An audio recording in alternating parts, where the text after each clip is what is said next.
ओम वेद प्रेमियों सभी श्रोताओं, संप्रति हम सब ऋग्वेद के दूसरे मंडल के 13वें सूक्त के 5वें मंत्र की व्याख्या में प्रवेश करने जा रहे हैं। इस मंत्र के दृष्टा ऋषि हैं गृत्समद, छंद है जगति और देवता है इंद्र तथा संबंधित मंत्र का शीर्षक है अपनी सुव्यवस्था के कारण इंद्र पूज्य। अब संबंधित मंत्र का पाठ हो जाए। ओम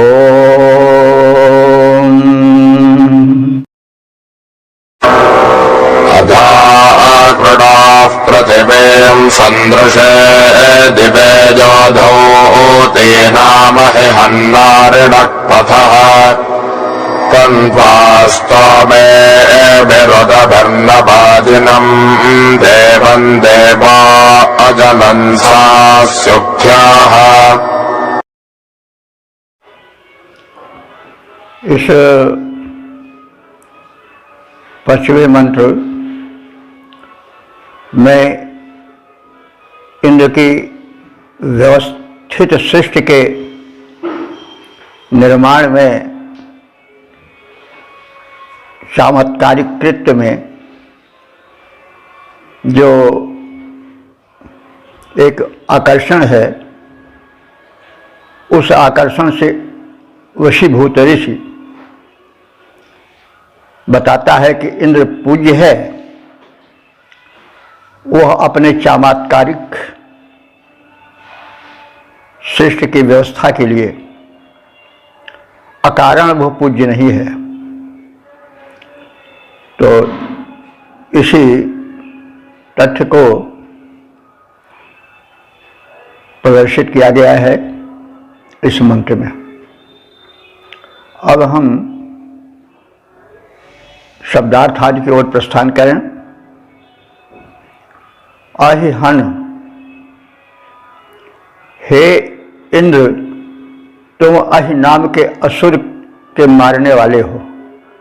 अहिवृत्तासुर को कहा जाता है।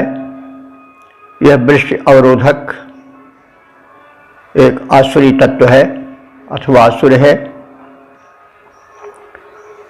तो तूने अहि नाम के असुर का मारण किया है, मारा है उसे, और तूने धौती नाम पथा अरिणक, धौती नाम माने नदी नाम, पथा मार्ग को, और हे इंद्र, तुमने नदियों के मार्ग का निर्माण किया है, क्योंकि बिना किसी मार्ग के निर्माण के कोई प्रवाह हो ही नहीं सकता है। तो यह महत्वपूर्ण कार्य भी तुम्हारे ही द्वारा संपन्न हुआ है। और भी तुमने सृष्टि की व्यवस्था में जो बड़ा कार्य किया है वो यह है कि संदृशे, संदृश्य माने हर वस्तु भली भांति दिख पड़े, इसके लिए प्रकाश की आवश्यकता होती है। तो तुमने धरती अंधकार के चादर में न ढकी रहे, इसके लिए दिवे, दिन में सूर्य के प्रकाश की व्यवस्था की है, दिवे सूर्य के प्रकाश की व्यवस्था की है, और पृथ्वी को अतृणो इस प्रकार से स्थापित किया है कि उसमें प्रकाश सूर्य का प्राप्त होता रहे और जीवन शक्ति का विस्तार होता रहे। देवाः, देवगण अथवा विद्वद वर्ग, देव विद्वान को भी कहते हैं, देव दिव्य शक्तियों को भी कहते हैं। दानाद, द्योतनाद, दीपनाद व देवा, जो दान दे, प्रकाश दे, वह देव है। जो दीप्त हो और स्वयं दूसरे को दीप्ति दे। तो विद्वान भी और वो दिव्य शक्तियाँ जो हैं भिन्न भिन्न वे भी प्रदान करती हैं। तो इसलिए उन देवों को जो इंद्र के लिए उसके उपकार के आगे कृतज्ञ होकर के कार्य करते हैं, उसका प्रकाशन किया जा रहा है कि जैसे उद्भी माने जल के द्वारा, उदक जल को कहते हैं, उदक नौ माने समान, तो जल के समान अर्थात जैसे जल के द्वारा लोग वाजिनम माने घोड़े की प्यास मिटाकर उसे बाज माने बलवान बनाते हैं, शक्तिमान बनाते हैं, तरोताजा बनाते हैं। तो तम त्वा देवम, हम सब उस तुझ देवता इंद्र को उसी प्रकार से स्तोत्रे भी अजनन, स्तोत्रों के माध्यम से शक्ति संपन्न बनाते हैं, विस्तार करते हैं, तुम्हारी महिमा का उद्घाटन करते हैं। तो जब विद्वत वर्ग या भक्तगण भगवान की महिमा का उद्घाटन करते हैं, तभी तो लोग भगवान के विषय में नतमस्तक हो पाते हैं, उसकी उपासना की ओर अग्रसर हो पाते हैं। क्योंकि प्रयोजनम अनुद्देश्य मूढ़ोपिना प्रवर्तते, बिना किसी प्रयोजन के तो कोई कार्य होता ही नहीं, कुछ न कुछ प्रयोजन उसके पीछे होता है। तो इंद्र तो शक्ति संपन्न है, उसको शक्ति संपन्न बनाने की सीधे तो उसका कोई अर्थ ही नहीं। अरे मनुष्य जो कि स्वयं शक्तियों के सहारे जीवन बिताता है, वो शक्तिमान को क्या शक्तिमान बनावेगा। लेकिन इसमें जो है कहा जाए, उसका मतलब हुआ कि वह इंद्र जो कि दृश्यमान नहीं है, तो उस दृश्यमान की महिमा के स्थापन के लिए आवश्यक है कि विद्वान लोग उसका गुणगान करें। तो उनको देख करके जो सामान्य है वह भी उसका गुणगान करेंगे और उस परम शक्ति की मान्यता महात्म्य बढ़ेगा। और जो आस्तिक बनने से, ईश्वर पर विश्वास करने से कल्याण होता है, वो कल्याण होगा व्यक्तिगत कल्याण और शिष्ट का कल्याण। क्योंकि हम सब जानते हैं कि हम निरंकुश हो जाते हैं और अहंकार में डूब जाते हैं तो अनर्थ हो जाता है। हम दूसरे को इसलिए सताते कि हम ही सबसे बड़े बलवान हैं, हम दूसरे का धन इसलिए अपहरण करते हैं कि हम ऐसा कर सकते हैं, उस परम शक्ति को भूल जाते हैं, चोरी करते हैं तो इसलिए कि कोई देख थोड़े रहा है। तो जब मनुष्य यह समझ ले कि हमसे प्रबल शक्ति है जो कि सब देख रही है, तो तमाम अनर्थ न हो और अच्छे कार्य हों। तो इस प्रकार से ईश्वर की महत्ता को प्रतिपादन करना और उसके द्वारा उसकी भक्ति को बल देना ही उसको बलवान बनाना है। तो इंद्र के लोक रक्षक और व्यवस्थापक रूप का अनुभावन करके ऋषि यह कहता है कि आपने तो हम लोगों के लिए बड़ी व्यवस्था की, नदियों को बहाया कि प्यासी धरती की प्यास बुझती ही रहे, नदियां ना हो तो फिर जल सुलभ न हो सब जगह। तो जगह जगह पर नदियां इसलिए बहती हैं कि सिंचन हो, प्यास बुझे। और अगर सूर्य न हो तो जीवन ही न चले, प्रकाश ही न रहे, अंधकार में धरती डूबी रहे।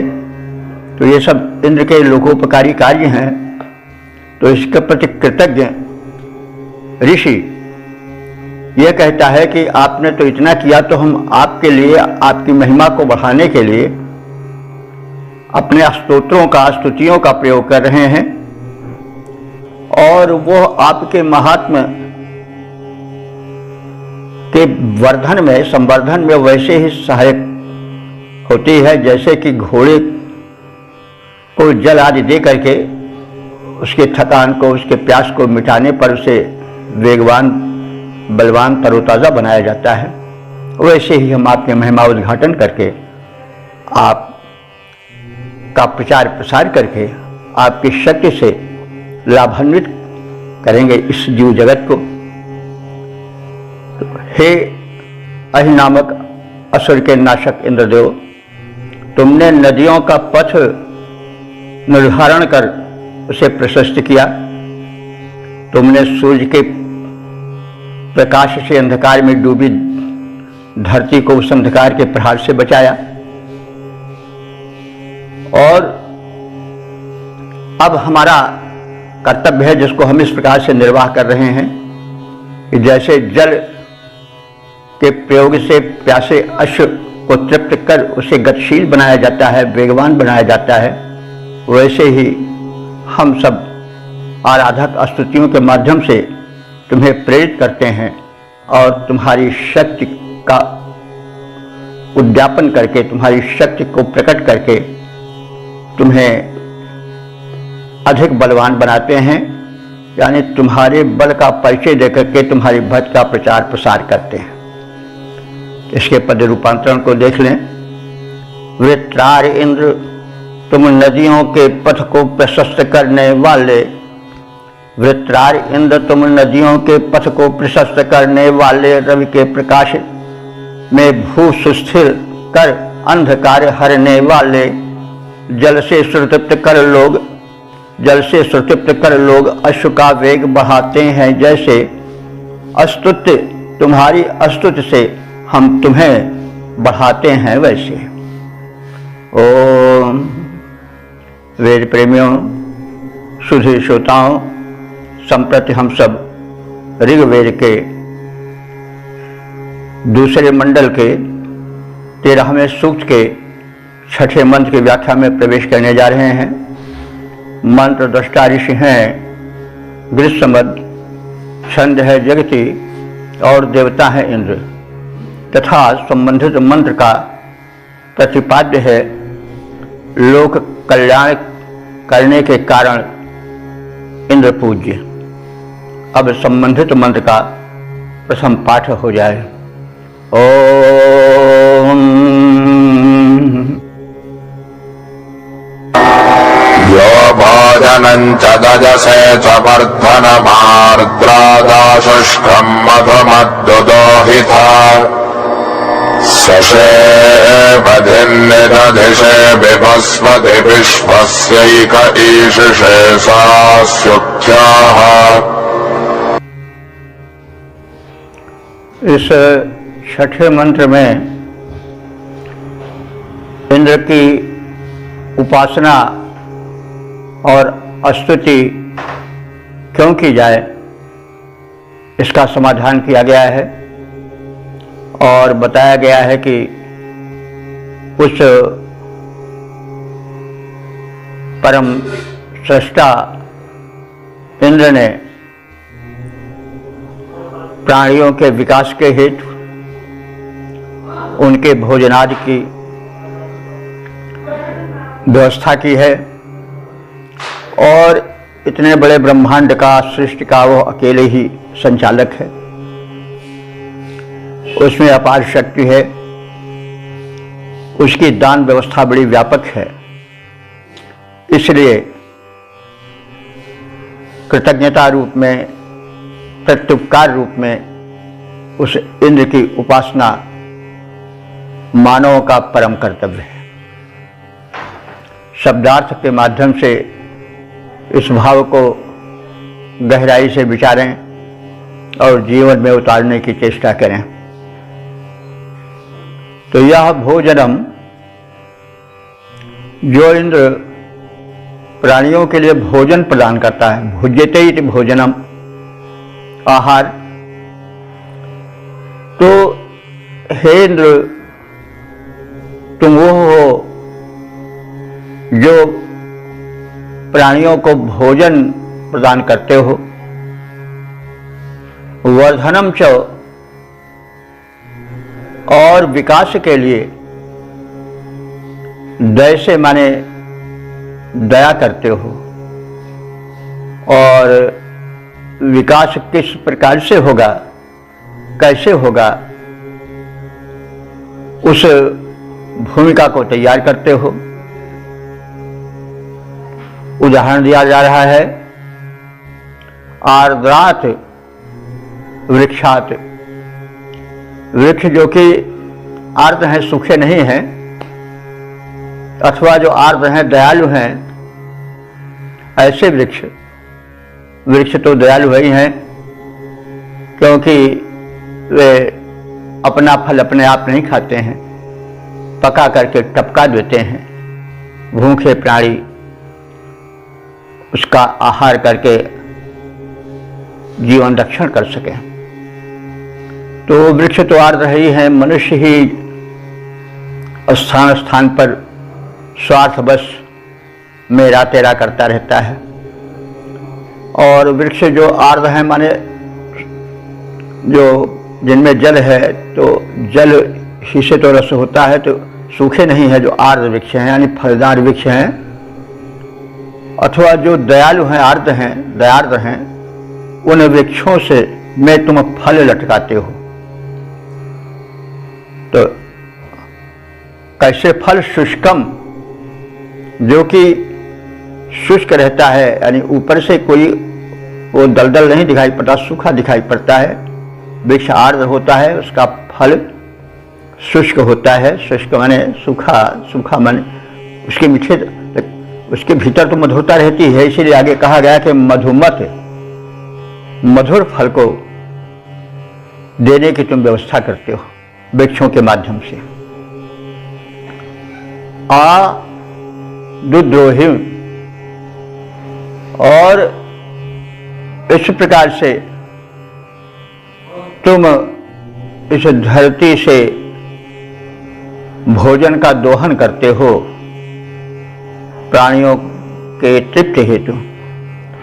सह माने ऐसे वह तुम, हे इंद्र, विवस्वती, विवस्वती माने दानी यजमान के घर। अब ये शब्द अप्रचलित हैं, जैसे विवस्वती शब्द यजमान के अर्थ में तो नहीं लोग जानते हैं, लेकिन अब वो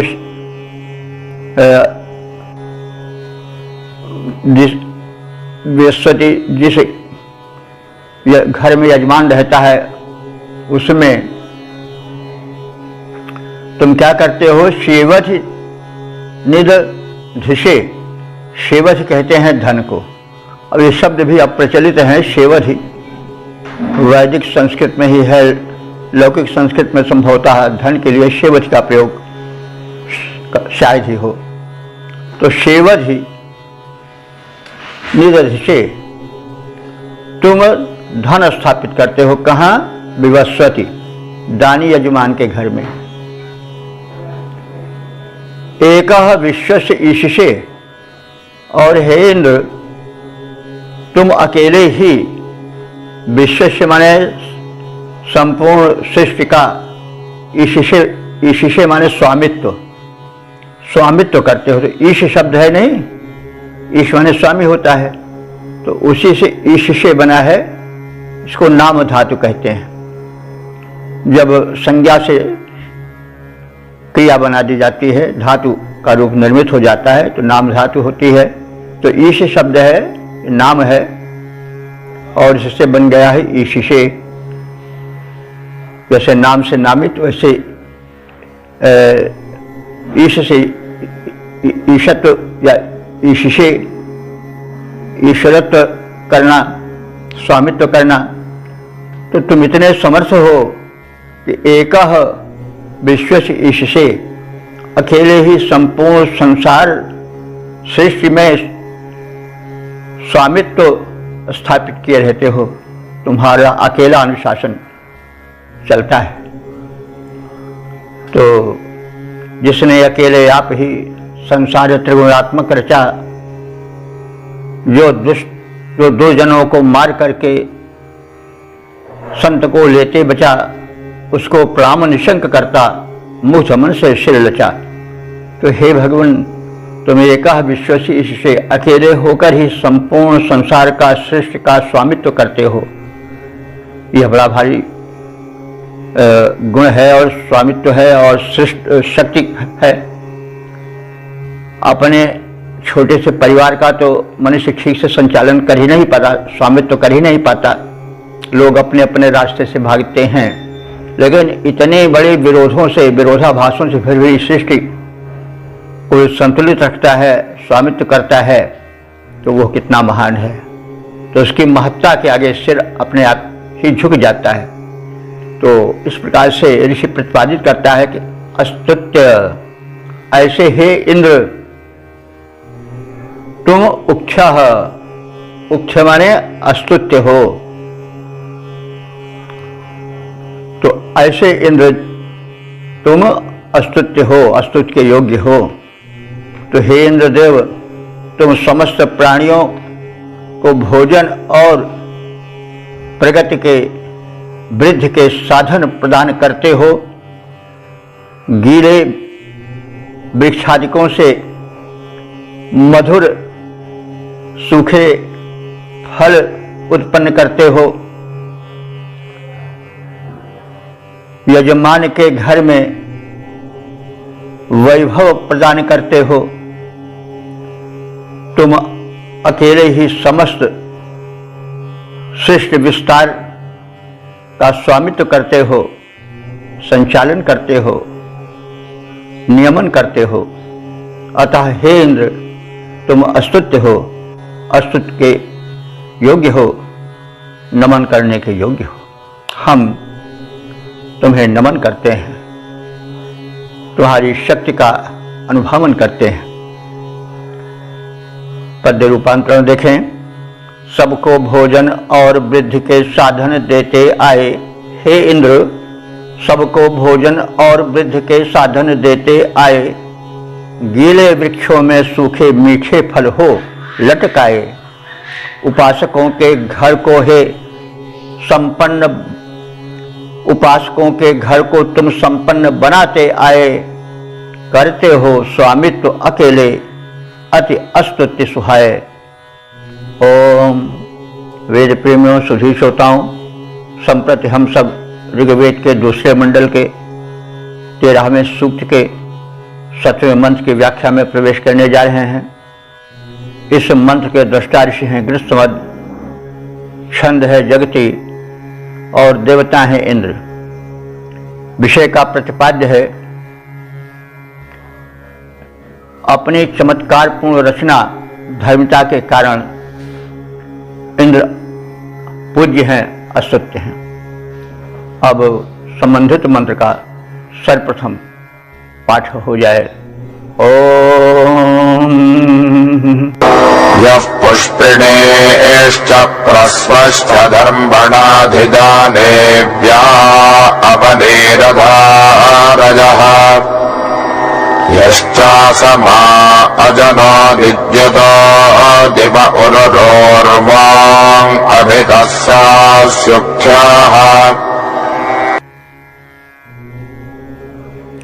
इस 7वें मंत्र में इंद्र अपने महान अनुदानों के कारण अस्तुत्य है, यह कथन किया गया है। उन अनुदानों को संक्षेप में बताया जा रहा है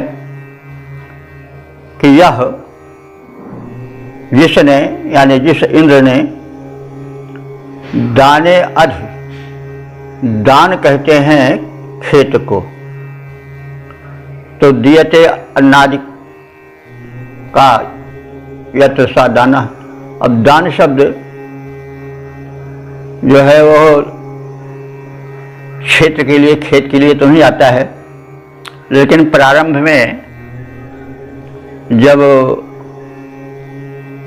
धातुओं के आधार पर शब्दों का निर्माण हुआ और उसके आधार पर वस्तु नामित किए गए, तो तमाम विशेषताएं दिखाई पड़ी, उसको नाम दे दिया गया। तो यहाँ पर दान शब्द जो है वो इसलिए किया गया कि ये जो खेत हैं ये प्रदान करते हैं, दान देते हैं किसका? बीज आदि, फल, अन्न आदि का, इसलिए इनको दान कहा गया। तो उस इंद्र परमात्मा ने दाने माने खेत में पुष्पिणी, पुष्पिणी माने पुष्पों वाली, फलों वाली, अवनी, अवनी माने संरक्षण। तो अब यहाँ पर भी अवनी को उसके गुण के कारण अवनी कहा गया है। वैसे अवनी का प्रत्येक शब्द तो धरती होता है और वो इसलिए धरती को अवनी कहा गया क्योंकि वो संरक्षण करती है सबका, ऊंचे पर्वत, गहरे सागर सबका भार उठाती है, प्राणियों को सबको संभालती है, अन्न भोजन आदि देती है, इसलिए उसको अवनी कहा गया। बाद में वो अधिक रूढ़ हो गया धरती के लिए, लेकिन अवनी का शब्द हुआ जो रक्षण प्रदान करे। अव माने रक्षा होता है, रक्षण। तो अवनी, अब यहाँ पर शब्द अवनी जो है वह आया है फसलों के लिए, औषधियों के लिए जो खेत में उत्पन्न हो जाती हैं, क्योंकि वे अवनी है, रक्षक हैं, यानी उन अन्नों के द्वारा मनुष्यों को, प्राणियों को भोजन मिलता है और भोजन से रक्षा होती है, इसलिए उनको अवनी कहा गया है। तो पुष्पिणी च फूल फल प्रदायिका अवनी हमारे अपने विभिन्न तत्वों द्वारा विटामिन, प्रोटीन और जो क्या क्या खनिज होते हैं वो सब अन्नों में होते हैं, उत्पादों में होते हैं और उनसे शरीर का संरक्षण होता है, इसलिए वे औषधियाँ, फसल, उपजें अवनी कही गई हैं। तो तुम जीवन रक्षिका औषधियों को, अन्नों को दाने माने खेतों में उपजाते हो, तुम्हारी ही प्रेरणा से, तुम्हारी ही व्यवस्था से यह सब होता है। और ये औषधियाँ कैसी हैं? विअधारया, विशेष रूप से पोषक तत्वों को धारण करने वाली हैं और तुमने ही इनमें धारण कराया। अधारया क्योंकि कोई चीज़ बिना किसी के धारण कराए अपने आप ही धारित होती है, वो ऑटोमेटिक हो रही, वो बात अलग है, लेकिन कोई उसको मूल रूप में चलाने वाला है, तो वो मूल रूप में जो तुम चलाने वाले हो, अधारय धारण कराने वाले हो, हे इंद्र वो तुम ही हो। यानी तुम्हारी प्रेरणा व्यवस्था के अंतर्गत खेतों में औषधीय उत्पाद होता है, फसलें होती हैं जिनमें भिन्न भिन्न तत्व भोजन के समाहित होते हैं, तो यह सब धारण कराने वाले तुम ही हो। और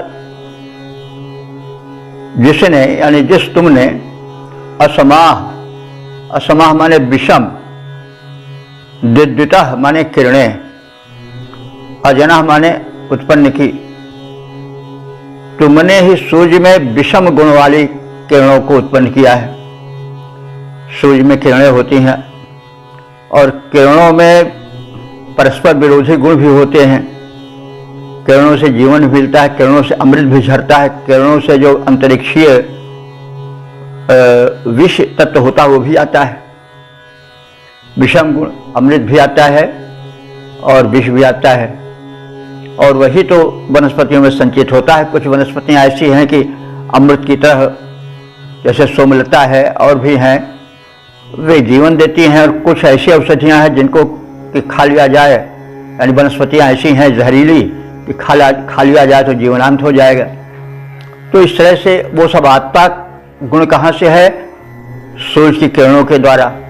तो सूर्य की किरणों में विषमता है, यानी भिन्न भिन्न प्रकार के गुणधर्म समाहित हैं। इसीलिए कहा जा रहा है कि हे इंद्र, तुमने ही सारी व्यवस्था की है और सूर्य में विषम किरणों को दिव्यता माने चमकाया है, अजनना माने जन्म दिया है। हे इंद्र, तुम उरु माने व्यापक, तुम बड़े व्यापक हो, सर्वव्यापी हो। अभितः उर्वान, अभितः माने चारों ओर, उर्वान माने जो उर्व थे, व्यापक थे, फैले हुए थे, ऐसे पर्वतों को तुमने क्या किया? स्थिर किया। तो पर्वत के विषय में जैसे पहले कहा जा चुका है कि वो स्थिर नहीं थे, उड़ते थे। ये तो रूपक है, ये एक अलंकारिक प्रयोग है कि हालांकि पुराणों में ही लिखा है कि वृक्ष पहले, ये पर्वत पहले उड़ते थे और जहाँ बैठ जाते थे वहाँ विनाश हो जाता था। इंद्र ने उनके पंखों को छांट दिया, इसलिए पक्ष भी इंद्र को कहा जाता है। और तब से जो पर्वत जहाँ है वहीं टिका रह गया। तो इंद्र जो हैं वो पक्षभिद भी कहे जाते हैं। तो वो तो एक अलंकारिक वर्णन है, जैसा हमने पहले बताया था कि पहले धरती पर पता नहीं कब या नृत्य उभार हुआ करता था पर्वतों का। अब पर्वत का उभार हुआ तो जो वहाँ प्राणी थे वो मतलब विनष्ट हो जाते थे, जीव जंतु सब, वृक्षादि सब, कहीं कहीं समुद्र हो जाता था, कहीं जल थल हो। तो ये पृथ्वी की प्रारंभिक अवस्था थी। बाद में उस नियंता ने एक व्यवस्था स्थापित की और ये नहीं हुआ कि पर्वत उभरा करें और फिर धसा करें, एक व्यवस्थित रूप हो गया धरती का। तो उस धरती के प्रारंभिक रूप का स्मरण कराया जा रहा है कि हे व्यापक इंद्र, तुमने चारों ओर फैले हुए जो चलायमान थे उन पर्वतों को अचल किया, स्थिर किया। तो इस प्रकार से तुमने बड़ा ही कल्याण किया धरती को। ऐसे तुम सह उक्षम असि, वो तुम प्रशंसनीय हो, प्रार्थनीय हो। हम तुम्हारी प्रशंसा करते हैं, तुम्हारी प्रार्थना करते हैं। हे इंद्रदेव, तुमने खेतों में फूलों, फलों और अनेक औषधीय गुण धर्मों से युक्त अन्नों वनस्पतियों को संरक्षण दिया, उपजाया, उत्पन्न किया। तुमने सूर्य में नाना असमान रंग रूप गुण धर्म वाली किरणें उत्पन्न की। तुमने ही दूर दूर तक फैले हुए विशाल पर्वतों को चारों ओर स्थिर किया है। हे इंद्र, ऐसे तुम उपास्य हो, हम उपासक तुम्हारे शरणागत हैं और तुम्हारी उपासना करते हैं। पद रूपांतरण देखें। हे इंद्र, तुमने भांति भांति की फसलों को खेतों में उपजाया, फूलों फलों विविध संरक्षक गुण धर्मों से युक्त बनाया। तुमने भिन्न रंग गुण वाली किरणों को रवि में डाला।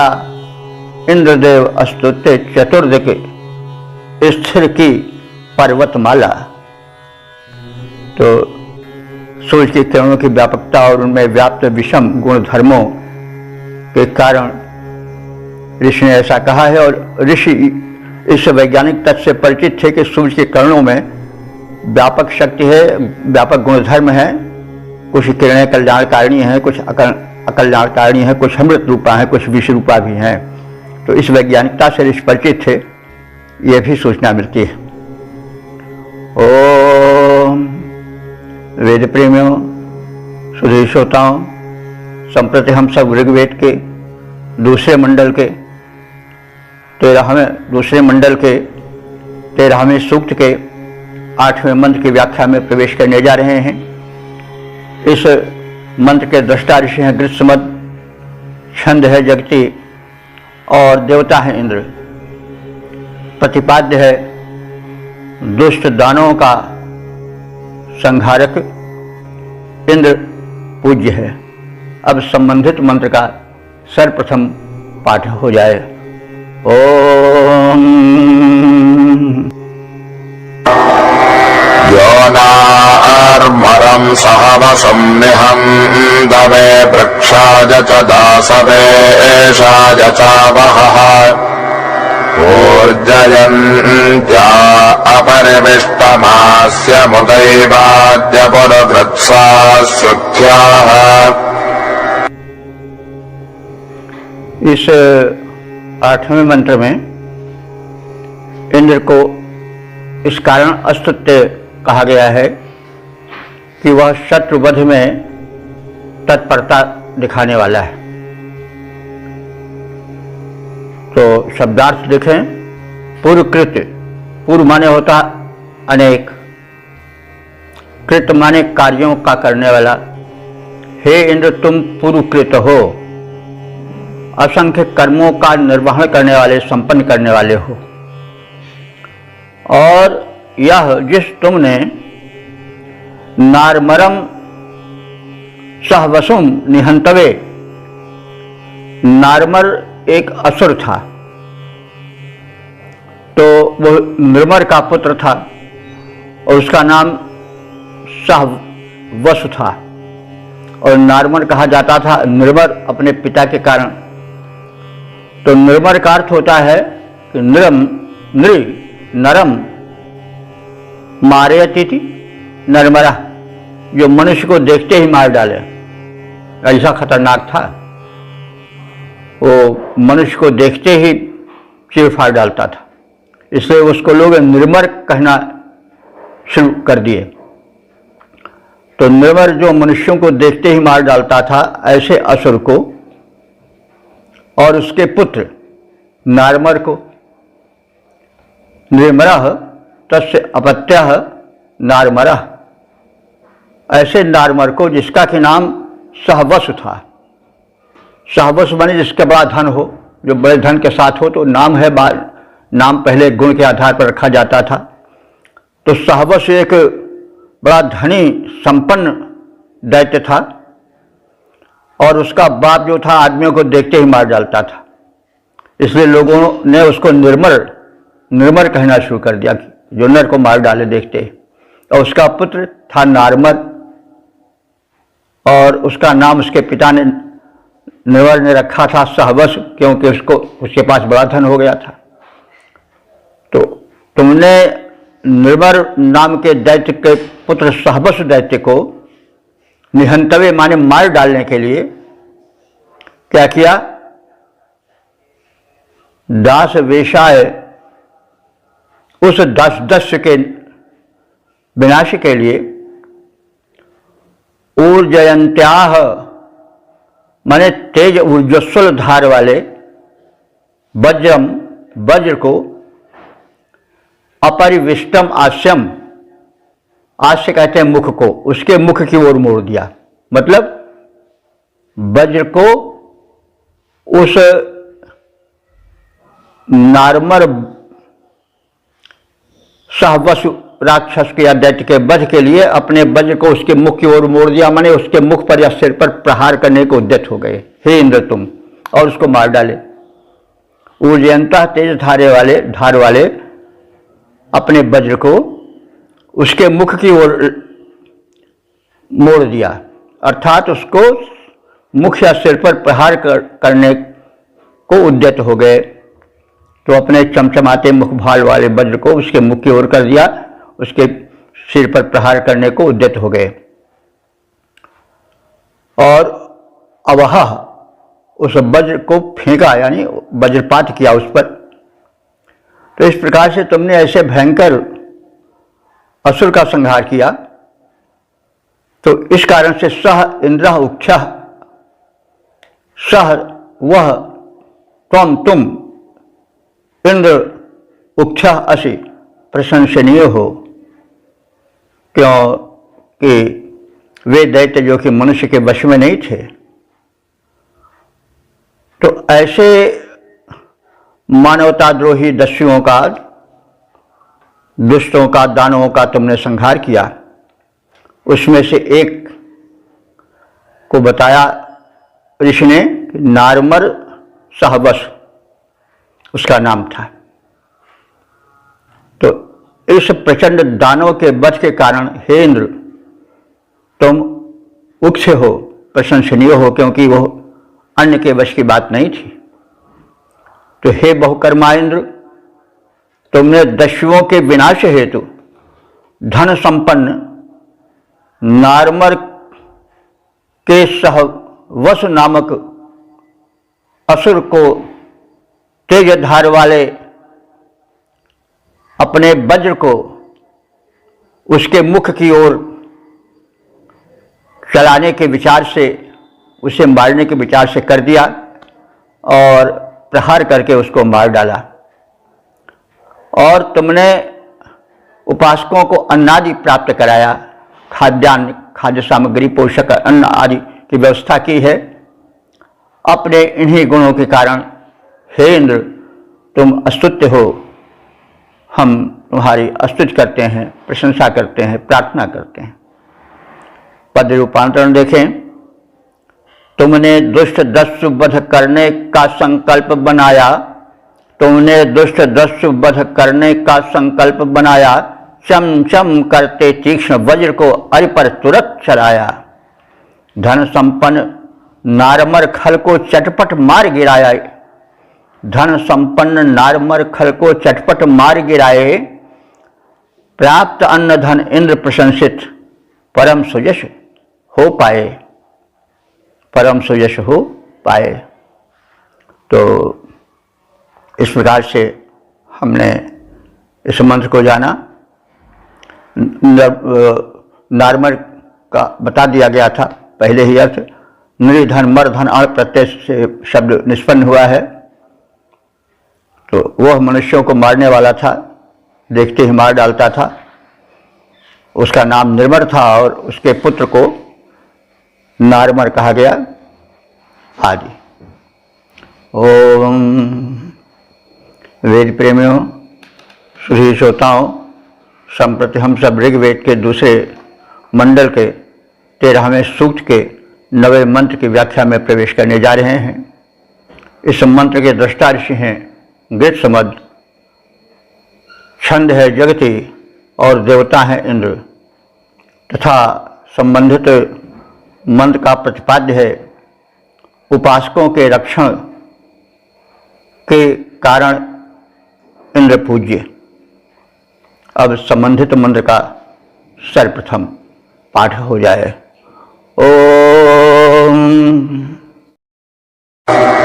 शतं भाजस्य दशसाकमाद्य एकस्य सृष्टौ यद्धचोदमाविधा अरज्योदस्योऽंसमुनब्दभीदजेषु प्राव्यो अभवस्सास्युभ्याः।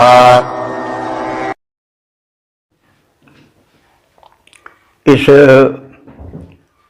नवे मंत्र में इंद्र के पराक्रम और रक्षण शक्ति को लक्ष्य करके इस गुणवत्ता के कारण उसे अस्तुत्य कहा गया है। उदाहरण दे रहा है ऋषि कि तुम इतने ऐश्वर्य संपन्न हो कि एकस्य सृष्टौ, तुझे एक के हेतु 10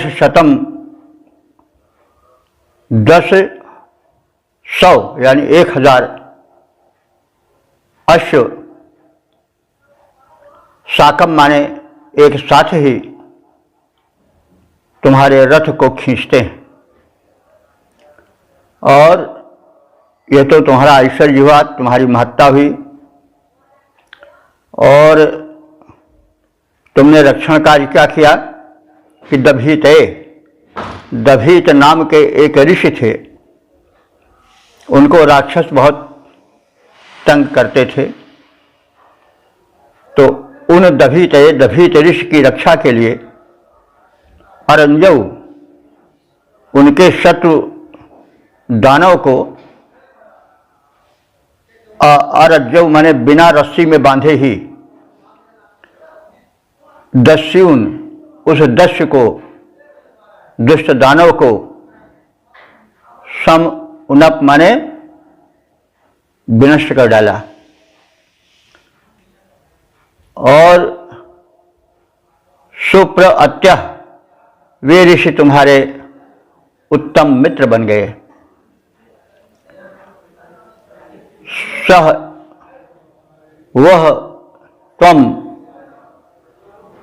तुम इंद्र इस अपने प्रबल पराक्रम और परोपकारी वृत्ति के कारण ऋषि आदि जो अलौकिक प्राणी हैं, लोक कल्याणी हैं, उनके रक्षण के लिए तुमने जो प्रयत्न किया, जो कृत्य किया, उसके कारण तुम उच्च हो, प्रशंसनीय हो। तो हे इंद्र, तुमने एक दाता यजमान के सुख के निमित्त उसको संरक्षण प्रदान किया। तुम्हारे रथ को 1000 घोड़े खींचते हैं। तुमने दभीत ऋषि की रक्षा के लिए दूर से ही बिना रस्सी से बांधे ही उसको, उस दुष्ट को, दानव को विनष्ट कर दिया। और तुम्हारे इस कृत्य के लिए ऋषि तुम्हारे मित्र बन गए, तुम्हारे अपने बन गए, तुम्हारे शरणागत हो गए, आदि आदि। तो अतएव हे इंद्र, तुम अपने इन रक्षण गुणों के कारण और समृद्धि के कारण अस्तुत्य हो। तुम्हारी हम स्तुति करते हैं, प्रार्थना करते हैं। पद रूपांतरण देखें। तुमसे संरक्षण पाता रहता दाता यजमान, तुमसे संरक्षण पाता रहता दाता यजमान, रथ को 1 सहस्र अश्व खींचते सतत गतिमान। ऋषि दभीत की रक्षा की, ऋषि दभीत की रक्षा की, निर्बंध शत्रु को मारा, बना मित्र वह ऋषि। स्तुत्य है विक्रम इंद्र तुम्हारा, अस्तुत्य है विक्रम इंद्र तुम्हारा। ओम